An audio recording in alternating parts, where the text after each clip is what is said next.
Dr. Ali untuk maklumkan bahawa pendirian parti kita menyokong kepimpinan Ketua Menteri Datuk Seri Panglima Haji sebagai Ketua Menteri Sabah. Keputusan ini telah pun dibuat melalui perbincangan, perundingan dan maklum balas daripada Presiden Parti, dan saya telah maklum kepada Perikatan Nasional dalam mesyuarat sebelum ini. Walaupun kita tidak bersama dalam konteks pembentukan kabinet di Sabah yang telah pun diumum oleh Ketua Menteri, pelantikan menteri-menteri kabinet di Sabah, namun stand kita ialah kita menyokong kepimpinan Datuk Seri Haji persebagai Ketua Menteri Sabah. Pertama-tama sekali, Alhamdulillah, tahniah buat kepimpinan Perikatan Nasional, khususnya PAS Pusat dan juga PAS Negeri Sabah. Atau lebih tepat lagi kepada Ahli DUN Karamunai kita, Dr. Ali Akbar Gulasan, yang akan bersama dengan Kerajaan Negeri Sabah membentuk ataupun melalui blok Kerajaan Negeri sebagai pendukung dan penyokong. Walaupun tak ada dalam kabinet, tak apa. Setakat yang saya dapatlah, insyaAllah. Syukur Alhamdulillah, semoga dengan adanya satu kerusi itu amat berharga dalam kita terus menabur bakti, membuka kefahaman, membuka hati-hati, melebarkan tarbiyah Islam yang sesungguhnya. Bahawasanya kita ni bukanlah parti yang jumud, bukanlah resis, apatah lagi menindas, bukan perkauman dan sebagainya. Politik kita ni adalah politik yang matang, yang sejahtera, yang adil untuk semua agama, bangsa dan lapisan masyarakat. Selagi mana Tuan berpegang bersungguh-sungguh pada Al-Quran dan Sunnah, insya-Allah Allah akan bantu. Sesiapa pun lah yang sebenarnya, ianya melangkaui nama parti.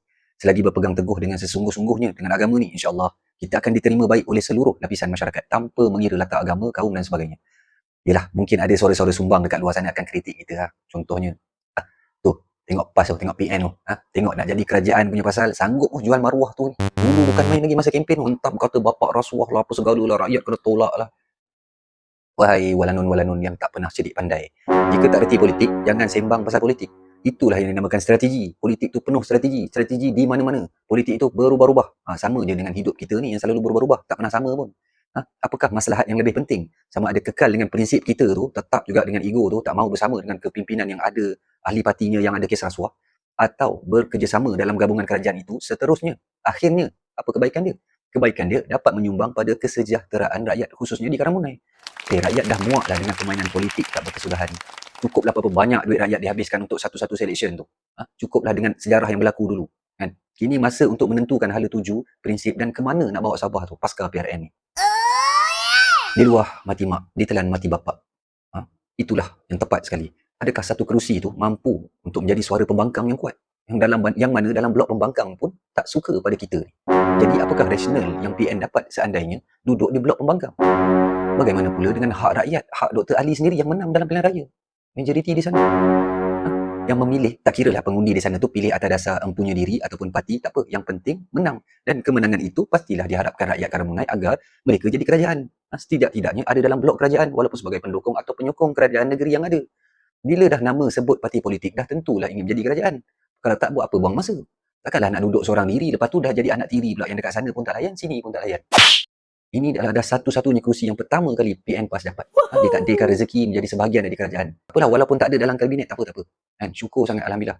Ini pun dah dikira langkah kanan walaupun kecil yang pertama. Berseorangan, tak apa.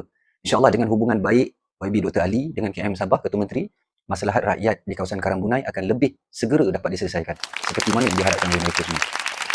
Tanpa ada birokrasi keterlaluan. Seperti mana duduk di blok pembangkang. Apa yang saya cakap ni bukanlah menunjukkan kebenaran. Yang sebenarnya dan sepatutnya lah yang berlaku bukan begitu. Jika ditanya pada saya lah, ianya jelas adalah kerosakan yang berantai, yang terlalu lama puncanya dan berakar umbi dah pun.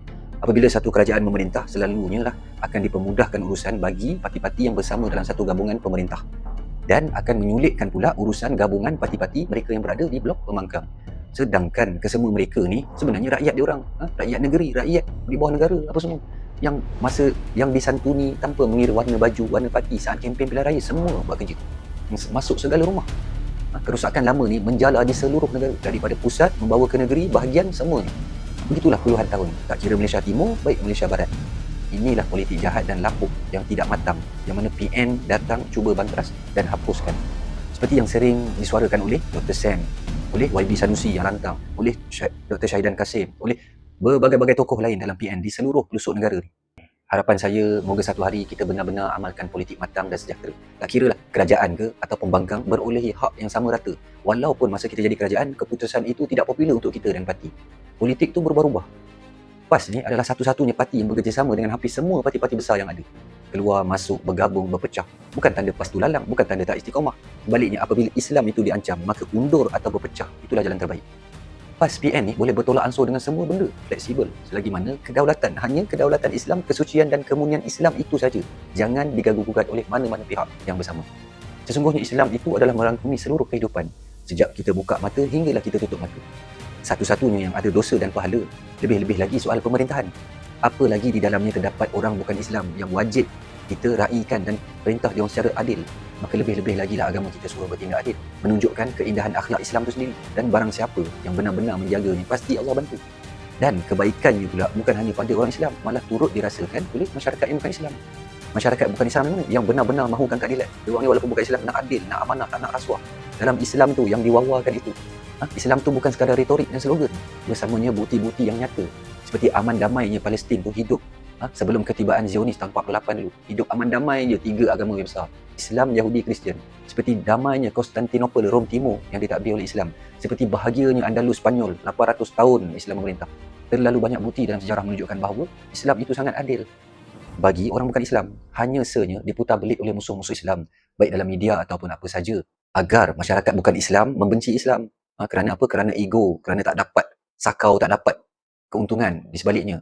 Ingat satu perkara, PN tu datang ke sana, ke Sabah tu, bukan nak tukar agama kamu, bukan mau suruh kamu pakai jubah, pakai serban jadi orang Arab, bukan tak boleh minum, bukan tak boleh menari, tak boleh apa. Kamu teruskan apa saja yang biasa kamu lalui di sana, teruskan. PN itu insyaAllah hadir sedaya upaya menurut ajaran Islam sebenarnya. Laksanakan sebolehnya apa yang Allah suruh. Jangan kamu lihat pada batang tubuh pemimpin-pemimpin. Nescaya kamu akan jumpa bermacam ketidaksempurnaan. Tetapi lihat apa yang dibawa. Lihat ajaran Islam yang dibawa. Lihatlah politik jenis apakah yang diangkat dan dibawa oleh pemimpin di sana. InsyaAllah. Walaupun kami digelar miskin dan tidak berduit, namun bahagia itu amatlah mahal artinya. Buat rakyat Sabah yang bukan Islam di sana, kami ni wajib taat pada Nabi Muhammad. Dan Nabi kami kata apa? Barang siapa yang menyakiti kafir zimmi ni iaitu non-Muslim, orang bukan Islam, yang baik, yang hidup dalam masyarakat Islam, yang patuh dengan undang-undang, yang akur, yang baguslah. Maka dia tu kami, yakni golongan orang yang buat tak baik pada kamu semua ni yang bukan Islam, bukanlah sebahagian daripada kami. Ini kami itu Islam, khususnya Nabi Muhammad lah, bukan daripada kami, bukan golongan kami, bukan sebahagian dari kami. Maksudnya macam bahasa mudah faham, aku tak mengaku kau umat aku, macam itulah. Jadi kepada orang yang Islam di Sabah ke di mana ke, tak kira lah, faham-faham lah ya. Islam tu kalau dah Nabi tak mengaku umat, jadi mustahil lah ke syurga jawabnya, ada faham. Jadi buat walanon yang tersakiti yang beragama Islam, ingatlah, hidup kita atas dunia ni tujuannya satu, ibadah pada Allah. Sebarkan kebaikan Islam, sebarkan keadilan Islam dalam memerintah. Bukannya jadi batu api untuk memecah belahkan lagi, untuk menjauhkan lagi orang bukan Islam, untuk menjurangkan lagi, untuk menerapkan lagi politik bermusuh, melaga-laga, mengapi-ngapikan. Yang akhirnya sia-sia. Yang rugi siapa? Agama, bangsa, tanah air kita, ekonomi, apa semua segala berkait. Buat pengkritik walanon yang tersakiti juga. Jika babi, bangkai, haiwan bertaring, darah yang jelas dalam Al-Quran Allah larang. Allah larang makan, pun sampai satu masa darurat yang tak ada pilihan dah Allah izinkan untuk kelangsungan hidup.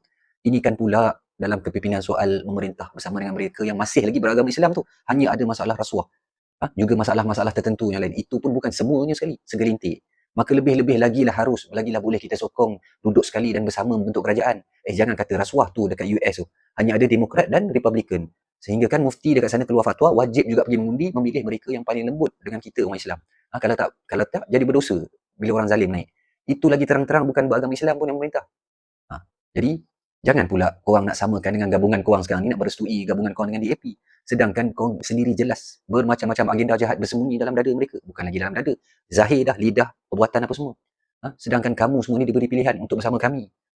Jangan tertipulah dengan bayang-bayang dia orang letakkan macam bangsa kita ada kat dalam tu. Ramai-ramai untuk menyucikan, untuk nampak lebih terbuka. Itu semuanya wayang politik semata-mata. Janganlah tertipu. Islam tu tak adanya Islam lama, Islam baru, Islam jumud, Islam moden, Islam yang berfikiran terbuka, Islam jumud, tak ada. Islam tu satu je. Tak ada sekular ke, tak ada apa Freemason ke apa, tak ada. Itulah kesesatan yang nyata, itulah pecahan yang Nabi kata. Jadi perbetulkan niat dan iman kita. Kenali yang mana saudara kamu ni, yang mana saudara, yang mana sebenar-benarnya musuh kamu. Semoga korang ni walanon diberi kefahaman. Ini dah cakap habis lembut dah ni, tak maki-maki tak apa.